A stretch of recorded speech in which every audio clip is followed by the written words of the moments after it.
NFC spiritual ప్రేక్షకులకు స్వాగతం. మనం ఈ వీడియోలో వరలక్ష్మి అమ్మవారి వ్రతం ఏ రోజున చేసుకోవాలి, నియమాలు ఏమిటి, ఏ విధానంలో చేసుకోవాలా, రెండో వారం అని కొంతమంది అంటున్నారు, మూడో వారం అని కొంతమంది అంటున్నారు. ఇవన్నీ కూడా తెలుసుకుందాం. ముందుగా అమ్మవారిని కీర్తిద్దాం.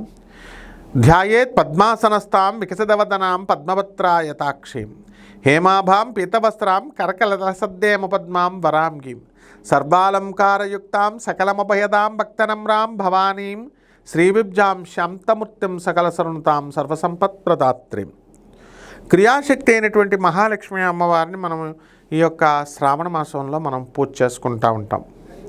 అసలు వరలక్ష్మి వ్రతము అంటేనే వరాలు ఇచ్చేటటువంటి లక్ష్మీ తల్లి అని అర్థం. కాబట్టి దాన్ని ఒక వ్రతంగా మనం చేసుకోవడం వల్ల కొన్ని ప్రత్యేకమైనటువంటి సమస్యలు ఉన్నటువంటి వాళ్ళు ఆ సమస్యలు తీరిపోవడం కోసం ఈ వ్రతాలు చేస్తూ ఉంటాం అన్నమాట. సత్యనారాయణ స్వామి వ్రతం అని, కేదారేశ్వర స్వామి వ్రతం అని, ఇలా హోమాలు కల్పాలు ఇవన్నీ ఎందుకు చేస్తామంటే ప్రత్యేకమైనటువంటి ప్రాబ్లమ్స్తో బాధపడుతున్నటువంటి వాళ్ళు. ఈ వరలక్ష్మి వ్రతాన్ని చెయ్యనటువంటి తెలుగు వాళ్ళు లేరు అంటే భారతీయుడు లేడు అనాలన్నమాట. అది అతిశయోక్తి కాదు.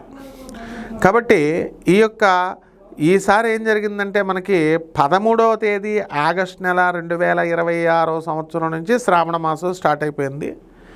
మా రెండవ వారం వచ్చేసరికి 21వ తేదీ ఆగస్టు నెల 2026 సంవత్సరం నుంచి రెండవ వారం ప్రారంభమైంది. అసలు యాక్చువల్గా ప్రతి సంవత్సరము కూడా మనము ఈ రెండవ శుక్రవారం నాడు మనం చేసుకుంటాం అనమాట. కాబట్టి 21వ తేదీన నిరభ్యంతరంగా మనందరం కూడా మహాలక్ష్మి అమ్మవారి యొక్క వ్రతాన్ని, వరలక్ష్మి అమ్మవారి యొక్క వ్రతాన్ని మనం చేసుకోవచ్చు కూడా.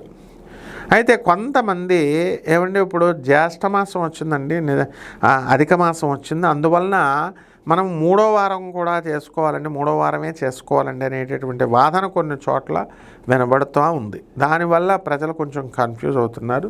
ఆ రోజు పౌర్ణమి కాబట్టి, రాఖీ పౌర్ణమి ఆ రోజు, అందువలన వరలక్ష్మి వ్రతం చేసుకోవడం బిజీగా ఉంటారు రాఖీ పౌర్ణమి కట్టుకోవడానికి. పౌర్ణమి రోజున అమ్మవారు చేసుకోవచ్చు, కానీ శాస్త్రపరంగా మనకి ఈ యొక్క 21వ తేదీని మాత్రమే మనం వరలక్ష్మి వ్రతాన్ని మనం చేసుకుంటాం.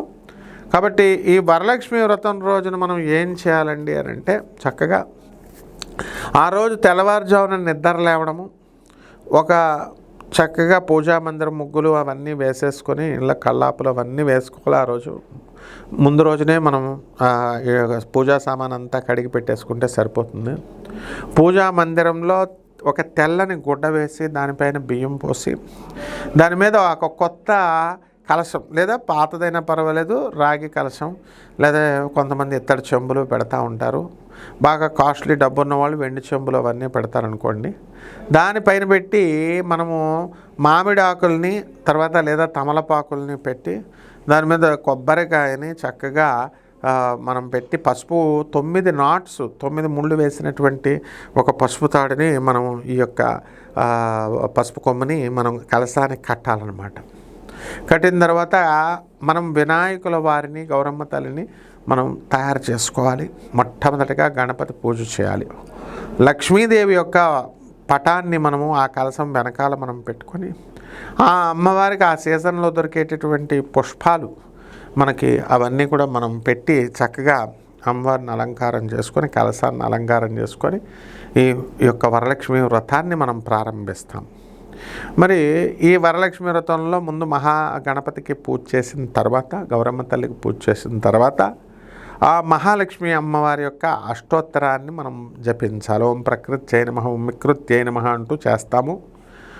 అలాగే ఓం శ్రీ మహాలక్ష్మి నమః అంటూ ఆ మంత్రంతో 108 సార్లు మనం చేసుకున్న తర్వాత గణపతి పూజ ఇవన్నీ అయిపోయిన తర్వాత, వరలక్ష్మి వ్రతం పూజ అయిపోయిన తర్వాత నైవేద్యాల దగ్గరికి వచ్చేసరికి భారీగా మనం నైవేద్యాలు తయారు చేయాల్సినటువంటి అవసరం లేదు. ఏదో ఒక నైవేద్యం చేయండి సింపుల్గా.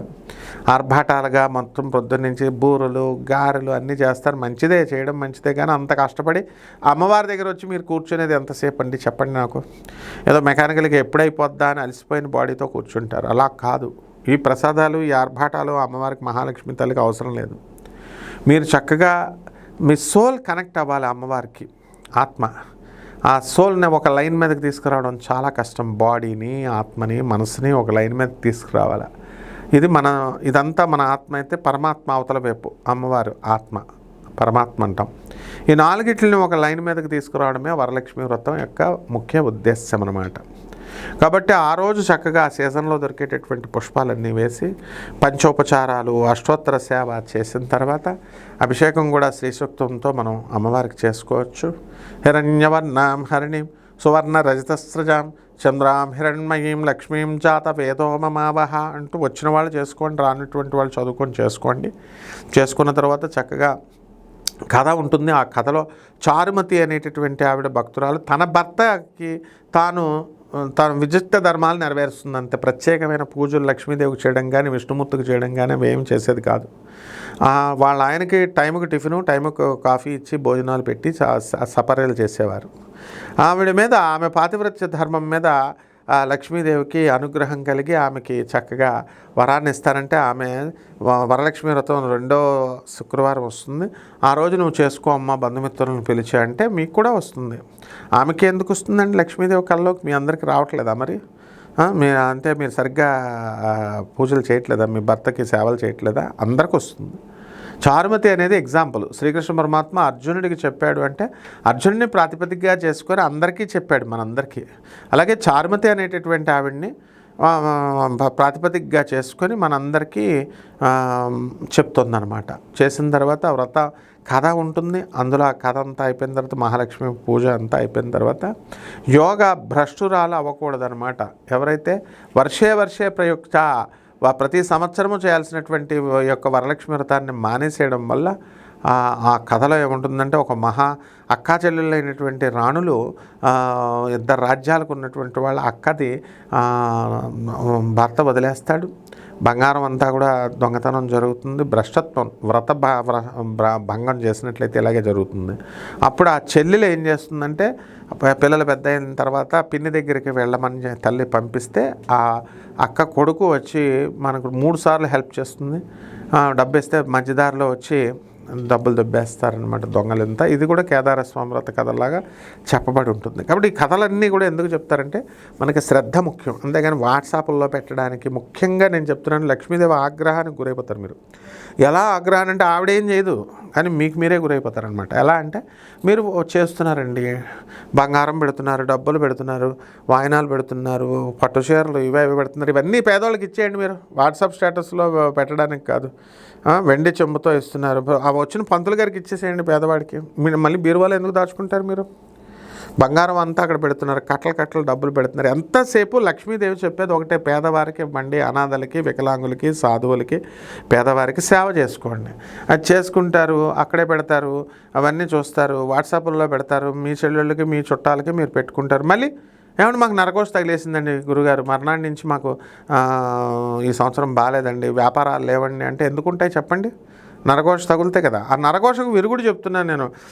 ఎవడో పనికిమాలిన వాళ్ళు వచ్చి మేము వశీకరణాలు చేస్తాం, మరుగుమందులు పెడతాం, లేకపోతే నరకోశాలు తీసేస్తామంటే వాళ్ళ వల్ల అవుద్దా? వాళ్ళకే తినడానికి తిండి ఉండదు, నోట్లో చదువు ఉండదు, ఒక మంత్రం రాదు, ఒక పాడు రాదు, ఏదేదో పిచ్చి మాటలు మాట్లాడతారు. పండితుడు ఎవడో తెలియదా మాట్లాడుతుంటే? మీరు ఎప్పుడు పోతుంది నీకు విరుగుడు ఏమిటరా అంటే పేదవాళ్ళకి ఇచ్చేసేయడం, డబ్బులన్నీ పేదవాళ్ళకి ఇచ్చేసేయండి. ఆర్భాటంగా చేసినటువంటి బంగారము అవన్నీ పెట్టేవంతా కూడా ఇచ్చేసేయండి. వాట్సాప్లో పెట్టినాయి, ఇప్పుడు వరకు పెట్టినాయి అన్నీ. అప్పుడు మీకు మహాలక్ష్మి తల్లి అనుగ్రహిస్తుంది. కాబట్టి ఆర్భాటాలకు లేకుండా. అలాగే చాలామంది ఈ అమలెక్కలు ఎక్కువైపోయారు ఈ మధ్యకాలంలో. వాట్సాప్ల్లో, యూట్యూబుల్లో ఈ ప్రసాదం ఈరోజు, ఆ ప్రసాదం ఆ రోజు, ఈ నూనె, నవమూలికా తైలం, మామూలు నూనెతో లక్ష్మీదేవి రాదా? అసలు ఎంకరేజ్ చేసేవాళ్ళు మిమ్మల్ని అన్నాలి ఫస్ట్. అసలు ముందు మామూలు నూనె, నువ్వుల నూనె, ఆవు నెయ్యి అని చెప్పాము శాస్త్రం. పూర్వకాలం పూజారులు అలా చెప్పారా? మళ్ళీ వీళ్ళంతా వచ్చి నవమూలికా తైలాలు, ఎర్రని దీపాల ఒత్తులు, నల్లని దీపాలు, పసుపు ఒత్తులు, పాయసానం రోజుకొకటి, రోజుకొక పులిహార నైవేద్యం, ఇవి ఎక్కువైపోయి అసలు పూజ పోయే. లక్ష్మీదేవి అనుగ్రహం కాదు. కూర్చొని అన్నీ వండుకొని లాస్ట్కి లక్ష్మీదేవి దగ్గరికి వచ్చేసరికి నిద్ర వస్తుంది, పడుకుని పోతారనమాట. శుభ్రంగా అన్నీ తినేసి పర్మనెంట్ పడుకోవడమే. కాబట్టి ఇవన్నీ పేదవాళ్ళకి పనిచేసేయమని చెప్పడం శాస్త్రం. ప్రసాదం అని అన్నారంటే ఇంతే తీసుకోవాలి, మీరు తీసుకోవాలి ఇంతే. మిగతా అవన్నీ పేదవాళ్ళకే వండేసినవి అన్నీ. అవి పెట్టకుండా మరి మీ చుట్టాలకి మీకు పెట్టుకుని మీరు తినేస్తే, మీరంతా ఉన్నవాళ్ళమ్మా, ఉన్నవాళ్ళు మీరు తినేస్తే పేదవాళ్ళకి ఎవరు పెడతారు?